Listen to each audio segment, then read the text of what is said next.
Me llamo Sofía, tengo 34 años, y era un martes gris de octubre, cuando mi mundo comenzó a derrumbarse.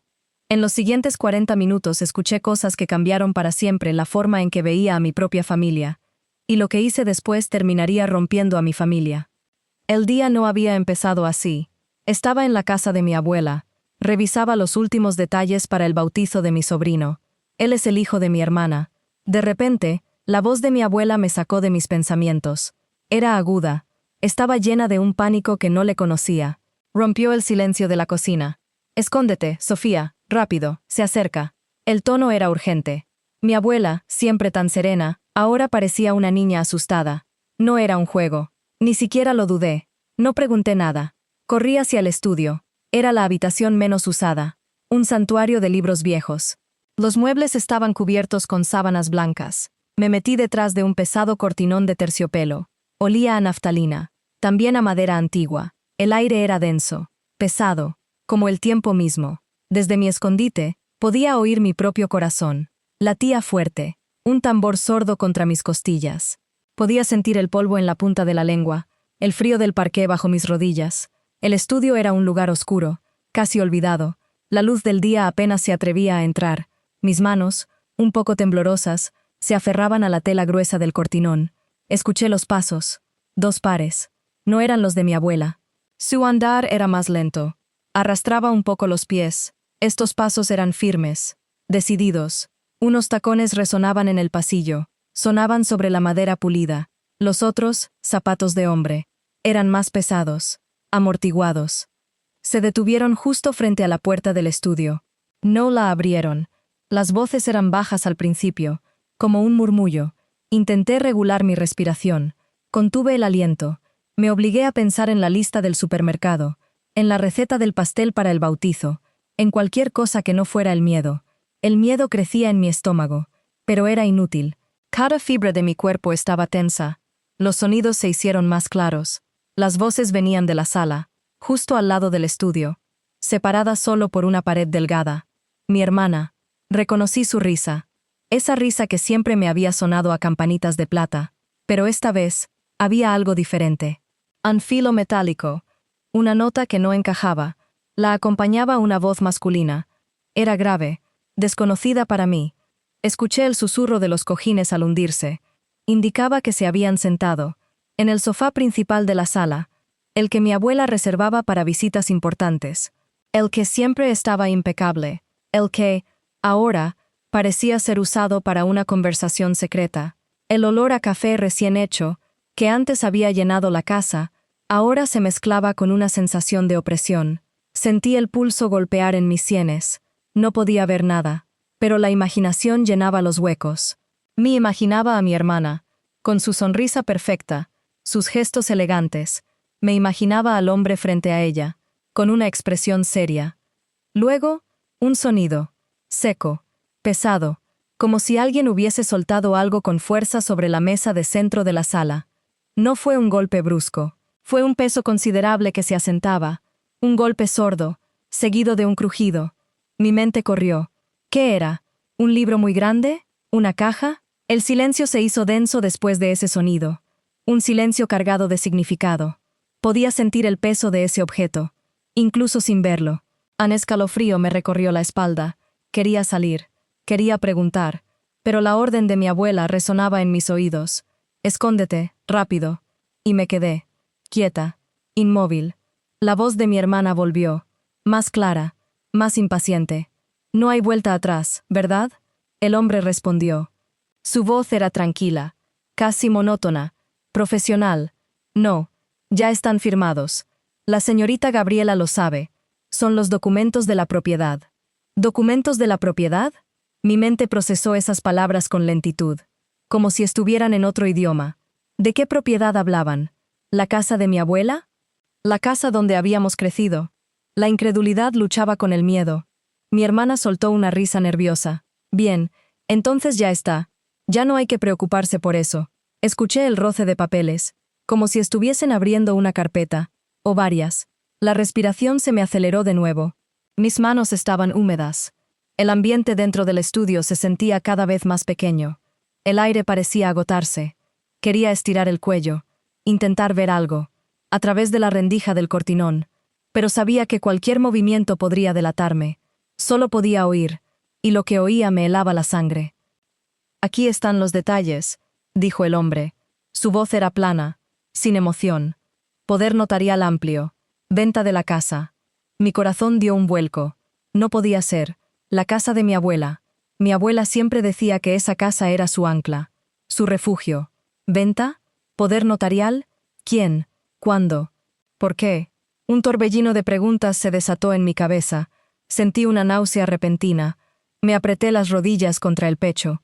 Y por supuesto, añadió el hombre, la voz apenas audible, la gestión de la nueva residencia. Ya está todo preparado para fin de mes. ¿Nueva residencia? ¿Para quién? Solo había una persona en esa casa que pudiera necesitar una residencia. Mi abuela. Pero mi abuela estaba bien, estaba lúcida, estaba emocionada por el bautizo de su bisnieto. O eso creía yo. La idea me golpeó como un puñetazo en el estómago. Un frío intenso me invadió por completo.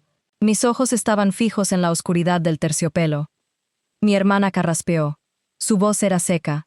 «Es lo mejor para ella», dijo. «Es lo que necesita», añadió. «No podemos cargar con eso para siempre». Antes, su voz tenía un filo metálico. Ahora sonaba práctica, fría, calculadora.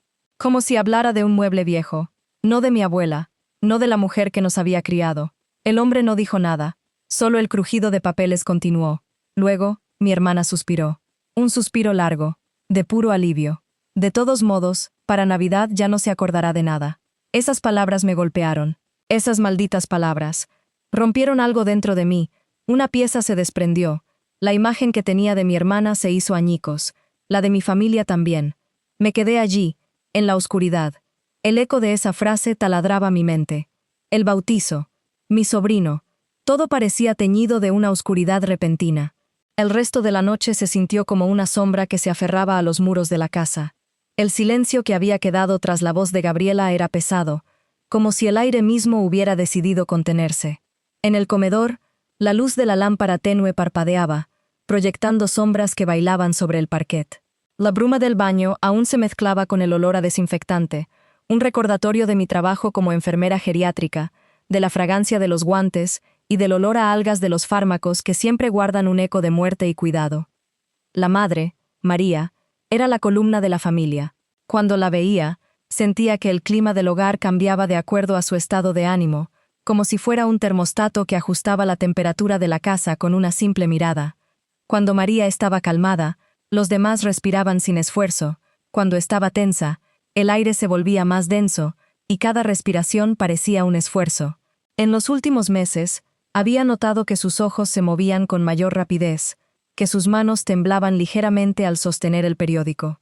A veces, me encontraba observándola en la ventana, con la cabeza entre las manos, mientras el viento agitaba las hojas del árbol que bordeaba el patio. Esa visión me había hecho sospechar, pero la había puesto a un lado, pensando que era simplemente la edad. Gabriela, mi hermana, había sido la favorita de mi abuela. Siempre estaba en el centro de las reuniones, con su sonrisa brillante y su voz que parecía un canto suave. Cuando me miraba me decía que todo estaba bien, que no había nada que temer.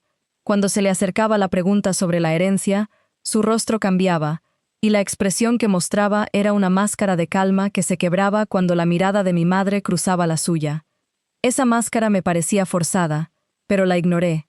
Pensaba que ella sabía lo que estaba haciendo, y que no había nada que temer. El trabajo en el hospital me había entrenado a leer entre líneas. Cuando un paciente no habla, mi intuición me dice que algo no está bien. Cuando María se callaba cuando se le hablaba de la casa, mi mente se agitaba. Noté una llamada que se cortó abruptamente cuando intentaba comunicarme con el banco. El tono del cliente se volvió abrupto y, cuando volví a llamar, la línea estaba ocupada. La carta del banco que me había enviado, que supuestamente contenía información sobre la cuenta de la abuela, había sido redirigida a una dirección que no reconocía. Cuando pregunté a la persona del banco, me negaron la información citando protección de datos. En cada una de esas instancias, mi corazón latía con fuerza, pero la dejé pasar como si fuera un truco de la vida cotidiana, una mera coincidencia. Yo recordé aquella noche cuando mi abuela había perdido el control de su casa en una tormenta, cuando la puerta de la cocina había caído y la luz de la lámpara había dejado de funcionar. Sus manos temblaban, pero siguió adelante. Esa imagen de resiliencia se mezcló con mi percepción de Gabriela, que parecía ser una persona que siempre encontraba la forma de mantener la calma. Pensé que la misma fuerza que había mantenido a mi abuela se encontraba ahora en mi hermana. Así, cuando mi madre me miró con una expresión de preocupación, pensé que era el efecto de la fatiga. Ignoré las señales, me convencí de que no había nada de malo en la situación. Pero las señales se multiplicaron. Cada vez que me acercaba a la casa de la abuela, sentía una ligera presión en el pecho. Cuando escuchaba el timbre, el eco que resonaba en el pasillo parecía más cercano. Cuando Gabriela me decía que la abuela no estaba preocupada por la herencia, mi piel se estremecía. Cuando María se negaba a discutir el tema, parecía que sus ojos se apagaban. Cada pequeña anomalía era como una grieta en la pared, un indicio de algo que se estaba moviendo. Y sin embargo, mi lógica me decía que no había razón para alarmarme. No era mi responsabilidad, pensé. No era mi responsabilidad. La abuela, la dueña de la casa, siempre había sido la guardiana de los recuerdos. Sus manos, aunque arrugadas, todavía podían sostener una cuchara y un cuaderno de recetas. Cuando la vi en la sala, su mirada se posaba en el sofá, como si intentara recordar algo. Me senté en el sofá y escuché el suspiro de los cojines, el sonido de mi propio corazón, el eco de mis pensamientos. Sus ojos se movían entre la ventana y el interior del salón, buscando algo que no podía ver. El olor de la sopa de verduras que había preparado se mezclaba con el olor a tierra mojada que se colaba por las grietas del piso. Sentí la presión de la realidad. Yo era enfermera geriátrica, y mi entrenamiento me había enseñado a observar. Observé a mi madre, a mi hermana, a mi abuela y a la casa que los rodeaba. Mi corazón se aceleraba con cada señal que ignoraba. No había una razón lógica para desconfiar, pero mi intuición, mi experiencia con la fragilidad de las personas mayores, me decía que algo estaba mal. Cuando me preguntó a mí si había algo que preocuparme, su voz se volvió más temblorosa. Yo le dije que no, que todo estaba bien. Y la dejé ir, pensando que la vida a veces tenía sus propias formas de dar la vuelta a los problemas. Yo recordé la vez en que mi abuela me habló de la casa cuando era niña, la primera vez que la vi en el patio, cómo los muebles estaban colocados, cómo el viejo reloj marcaba las horas con un sonido que parecía un latido. Yo tenía 9 años la primera vez que lo entendí. Esa memoria me ayudó a comprender la importancia de la casa en la vida de mi familia, la seguridad que ofrecía, pero al mismo tiempo, me hizo sentir la presión de mantenerla segura. Con el tiempo, los signos se volvieron más claros. Cuando la abuela me pidió que le ayudara a firmar documentos, su mirada se volvió más profunda, y su voz cambió. Cuando Gabriela me habló de los planes para la residencia de la abuela, su sonrisa se volvió fría y calculadora. Cuando María me pidió que la acompañara al banco, su mirada se volvió más triste. Yo los veía, los sentía, los escuchaba, pero me convencí de que era una etapa normal de la vida, que no había nada que temer. Y esa es la parte que todavía no me perdono. Yo escuché el crujido de la puerta del despacho y el leve golpeteo de los tacones de Gabriela contra el parquet. El aire olía a papel recién impreso y a café amargo, el mismo aroma que siempre había acompañado las reuniones de la familia en la casa de la abuela.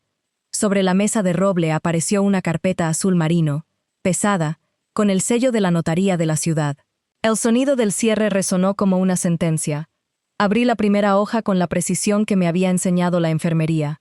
Un poder notarial amplio, redactado en letra formal, concedía a Gabriela la representación total de la abuela en todos los actos patrimoniales. No había cláusulas de limitación, ni menciones de supervisión. El documento especificaba que la abuela había autorizado la venta de la casa familiar a una constructora por 200.000 euros, con la condición de que la familia recibiera una pensión mensual de 1.000 euros. La cláusula de residencia obligaba a la abuela a mudarse a una residencia de ancianos a partir del primer trimestre del próximo año. Al pasar a la segunda página, encontré el contrato de la venta. El comprador era una empresa de desarrollo inmobiliario llamada Viviendas del Sol. El precio estaba detallado en números rojos, la firma de la abuela bajo la línea, el testigo del notario Luis Méndez, y al margen, la rúbrica de Gabriela como apoderada. Cada línea estaba impresa con la frialdad de un documento legal, sin espacio para dudas. El tercer documento era la solicitud de admisión a la residencia. La abuela había firmado una autorización para que el personal de la residencia tuviera acceso completo a su historial médico y que la familia pudiera recibir reportes semanales. Todo estaba fechado en enero del año pasado, cuando la abuela todavía estaba plena de energía. Mientras revisaba los papeles, escuché a Gabriela murmurar, casi sin levantar la voz: «De todos modos, para Navidad ya no se acordará de nada». La frase salió tan natural como si hablara del clima. No hubo risa ni vacilación. Su mirada se deslizó hacia la ventana, donde la luz del atardecer dibujaba sombras largas sobre el suelo. En ese momento comprendí que la abuela no era la víctima indefensa que había imaginado. Su mano, al firmar, no tembló. Al contrario, se mantuvo firme, como si supiera exactamente lo que estaba entregando. Observé que, mientras yo leía, el abuelo Carlos, quien había venido a acompañarla por costumbre, anotaba cada punto en una libreta pequeña. Sus notas eran meticulosas, sin la menor señal de duda. No había confusión en su rostro, había una claridad calculada. Sentí como mi respiración se volvía más lenta, el latido de mi corazón se mezclaba con el suspiro de los cojines del sofá. La realidad se había deslizado entre mis dedos como polvo. La abuela, que siempre había sido la guardiana de los recuerdos, había aceptado, consciente, la pérdida de la casa. Gabriela había orquestado el proceso con la precisión de una cirujana, y la familia había sido arrastrada sin percibir la sutileza del movimiento. El silencio se volvió denso. Gabriela levantó la vista y, con una sonrisa contenida, dijo: «Todo está listo. La notaría ya ha registrado el cambio. La residencia empezará a recibir los pagos a partir del lunes». Su voz era tan serena que casi me hizo creer que todo era una simple cuestión administrativa. En ese instante, la puerta del despacho se abrió de golpe y entró el doctor Alejandro, geriatra de la zona, llamado para revisar la capacidad cognitiva de la abuela. Su presencia rompió la atmósfera. Miró los documentos, los tomó en sus manos y los examinó con la mirada de quien está acostumbrado a descifrar patrones invisibles. «Estos papeles son válidos, siempre y cuando la persona que firma tenga plena capacidad de discernimiento», comentó con tono neutral. Su comentario, aunque técnico, confirmó la legalidad del acto, pero no disipó la sensación de traición. Gabriela se acercó al doctor y le tendió la carpeta. Él la recibió sin decir nada, como si aceptara la situación sin cuestionarla. Yo observé cómo sus ojos se posaban brevemente en la firma de la abuela, y una sombra cruzó su rostro antes de volver a la neutralidad. La máscara amable que mostraba el doctor empezó a resquebrajarse, dejando entrever la complicidad que había aceptado sin protestar. El sonido del reloj de pared marcó las 3 de la tarde. Cada segundo resonaba como una cuenta regresiva. Sentí que la habitación se contraía, que las paredes guardaban los ecos de generaciones enteras.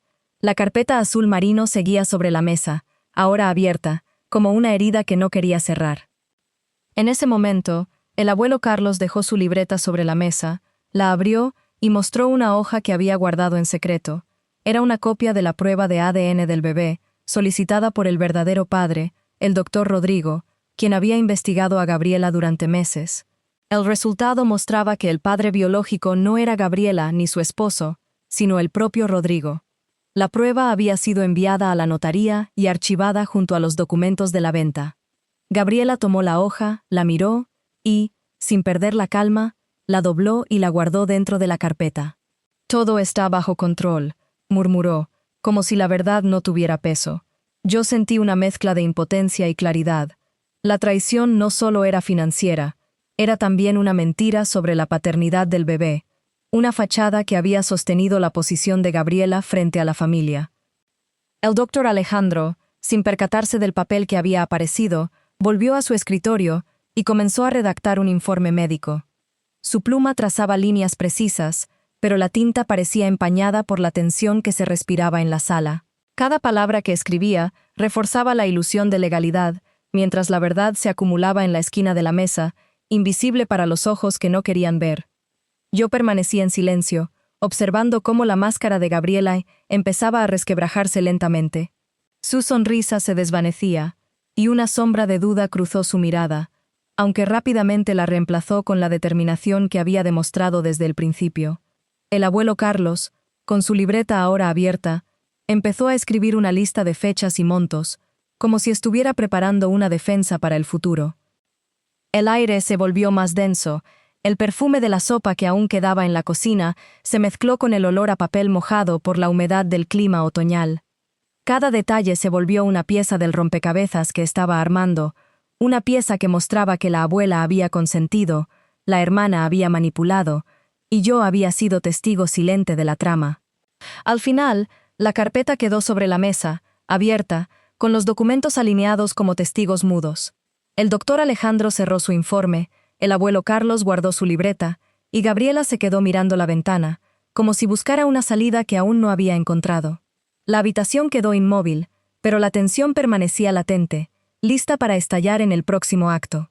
El día siguiente desperté antes del alba. El sonido del ventilador del cuarto de mi madre resonaba como un latido constante. Me vestí en silencio. Llevé una libreta de notas y una copia de la hoja de ADN que había visto sobre la mesa. En la cocina, el aroma a café recién hecho se mezclaba con el perfume tenue de las rosas que mi abuela había dejado en el jarrón. Sentí que cada paso era una marcha hacia un territorio que había evitado durante años. Primero llamé a la abogada Ana Martínez, especialista en derecho de familia y sucesiones. Le envié por correo electrónico una foto de la carpeta azul marino, del poder notarial y de la prueba de ADN. En la llamada, Ana me habló con voz firme y me indicó que necesitaba un informe médico de capacidad cognitiva para contestar la acusación de abuso financiero. Sin ese informe, el juzgado no aceptará la denuncia, me dijo. Acordamos reunirnos en la notaría de la ciudad a mediodía. Mientras esperábamos la cita, revisé los extractos bancarios de la cuenta de mi abuela, doña Carmen. Cada mes aparecían retiros de 500 euros, siempre en viernes, y nunca coincidían con gastos médicos ni de manutención. En el último trimestre, el total desaparecido ascendía a 8.700 euros. Los movimientos estaban registrados bajo el número de referencia JABEGE 2023-04. Anoté cada cifra, cada fecha, cada número de referencia en mi cuaderno de enfermera, donde acostumbro a registrar signos vitales. En el archivo de la notaría encontré, además del poder notarial, una escritura de venta de la casa que había sido firmada 6 meses antes del bautizo. La firma de Gabriela estaba al lado de la mía, pero la fecha era anterior a la fecha en que la abuela había declarado su intención de vivir con nosotros. El documento revelaba que la venta se había hecho a nombre de una empresa offshore vinculada a una cuenta de la hermana de Gabriela, Lucía. Ese detalle encendió una chispa de sospecha que no había podido apagar. Yo tenía 9 años la primera vez que lo entendí. Recuerdo que mi abuelo Carlos me llevaba al patio y me mostraba cómo cerrar la puerta con llave. En casa, la seguridad es cuestión de confianza, me decía, mientras me enseñaba a girar la cerradura. Esa lección quedó grabada, pero ahora la puerta que había cerrado mi abuelo era la que Gabriela había abierto sin que nadie lo notara. El informe médico llegó al día siguiente, elaborado por el geriatra del Hospital San José, el doctor Luis Herrera. En su dictamen, el doctor describió que doña Carmen presentaba demencia leve, pero que su capacidad para entender y consentir actos financieros estaba preservada. El informe incluía pruebas neuropsicológicas, resultados de resonancia magnética y una evaluación de la vida diaria. Con esa pieza, el caso tomó forma legal y ya no era una mera sospecha. Con el informe en mano, presenté la denuncia ante los servicios sociales de la municipalidad. El oficial de protección de adultos, la señora Verónica Salas, escuchó mi relato y tomó nota de cada documento. Me explicó que, según estadísticas del Instituto Nacional de Estadística, el 70% de los casos de abuso financiero a mayores son cometidos por sus propios hijos o hermanos. Ese dato reforzó mi convicción de que no estaba exagerando. Gabriela, al enterarse de la denuncia, reaccionó de inmediato. Cambió las cerraduras de la casa de doña Carmen, entregó una versión distinta a los primos y a los tíos, asegurando que yo era la interesada que quería apropiarse de la herencia. En una llamada telefónica, Gabriela me dijo con una voz calmada, «No entiendo por qué insistes en destapar lo que nunca existió». Sus palabras sonaban como una máscara amable que se ajustaba a su rostro, pero la presión de la situación la hacía temblar ligeramente. Esa misma tarde, la notaria, la señora Pilar Gómez, me recibió en su oficina. Sobre la mesa, el bolígrafo de tinta azul reposaba junto a la carpeta azul marino, como una señal de que todo estaba listo para ser firmado. Pilar me pidió que revisara cada documento antes de proceder. Le mostré la hoja de ADN, el informe del doctor Herrera y los extractos bancarios. Ella asintió, tomó notas y confirmó que el poder notarial podía ser anulado si se demostraba incapacidad o coacción. Mientras firmaba, escuché el crujido de la silla del abuelo Carlos, que había entrado para observar. Su mirada se cruzó con la mía, y por un instante, sentí la misma seguridad que él me había enseñado en el patio. Su presencia silenciosa me dio fuerza para seguir adelante, aunque sabía que la batalla apenas comenzaba. Gabriela, al notar la tensión, convocó a una reunión familiar para el día del bautizo del sobrino, intentando distraer a todos con la celebración. En esa reunión, ella explicó a los primos que yo había estado manipulando documentos y que el informe médico era una farsa. Los primos, que habían crecido escuchando su voz como la favorita de la abuela, empezaron a dudar de mis intenciones. Yo, sin levantar la voz, respondí con hechos. Coloqué sobre la mesa una copia del informe del doctor Herrera, la hoja de ADN y los extractos bancarios, uno a uno. Cada hoja hacía que el silencio se volviera más denso, como si el aire se espesara con la evidencia. No grité, solo puse la verdad sobre la mesa, dije en un susurro que resonó en la sala. En ese momento, el abuelo Carlos tomó la palabra. Con voz temblorosa, recordó que, años atrás, había visto a Gabriela firmar un documento en la biblioteca, mientras doña Carmen estaba en el comedor. Ese recuerdo, que había guardado como una sombra, ahora emergía como testigo. Su relato añadió peso a la acusación y obligó a los presentes a reconsiderar la versión de Gabriela. La notaria, al observar la tensión, pidió que se redactara un acta de la reunión. Pilar Gómez anotó cada declaración, cada documento presentado y cada objeción. La acta quedó firmada por todos los presentes, excepto por Gabriela, que se negó a firmar y se levantó de la silla. Su postura mostró la caída de la máscara amable que había llevado durante tanto tiempo. Al cerrar la puerta de la notaría, sentí que la escalada había alcanzado un punto crítico. La denuncia estaba formalizada, los documentos estaban en manos de la justicia y la familia había sido testigo de la verdad. Sin embargo, Gabriela siguió intentando aislar a doña Carmen, contratando a una cuidadora que reportaba que mi presencia era una amenaza. Los servicios sociales, alertados por la denuncia, enviaron a una trabajadora social, la señora Marta López, para evaluar la situación en el hogar. Marta realizó una visita y constató que doña Carmen, aunque con demencia leve, estaba consciente de la manipulación financiera. El informe de la trabajadora social recomendó la revocación del poder notarial y la restitución de los fondos a la cuenta de la abuela. Además, sugirió la designación de un tutor legal independiente, una medida que fortalecía mi posición y debilitaba la defensa de Gabriela. A medida que los pasos legales se acumulaban, la tensión dentro de la familia se hacía más palpable. Cada llamado telefónico, cada mensaje de texto, cada visita al abogado, llevaba consigo el peso de una traición que ya no podía ocultarse. La historia había dejado de ser un secreto susurrado en la oscuridad y se había convertido en un proceso judicial abierto, con testigos, pruebas y decisiones que definirían el futuro de la casa de doña Carmen y del sobrino que acababa de nacer. El día siguiente, la familia se reunió en el salón de la casa de doña Carmen para celebrar el cumpleaños de su nieto, un evento que había estado marcado por risas y pasteles. Los aromas de vainilla y canela se mezclaban con el perfume de las flores frescas que colgaban de las lámparas. El ruido de las tazas de café se escuchaba en el fondo, y las voces de los invitados se entrelazaban con la música suave que suena en la radio. Yo me senté en el centro de la mesa, con los documentos de la notaría aún en mi mano, sin saber exactamente qué iba a pasar. Gabriela apareció en la puerta, con su habitual sonrisa, pero sus ojos mostraban una tensión que yo nunca había visto antes. Ella cruzó el pasillo en pasos rápidos, sin mirar a la gente que la saludaba. Cuando llegó a la mesa, sus manos temblaban ligeramente, y el papel que sostenía parecía más pesado de lo que era. El abuelo Carlos se levantó de un momento a otro, y su voz, al decir, «Sofía, esto no es justo», resonó como un eco en la sala. Yo sentí un tirón de nostalgia, que me recordaba al niño de 9 años que había jugado bajo el mismo techo.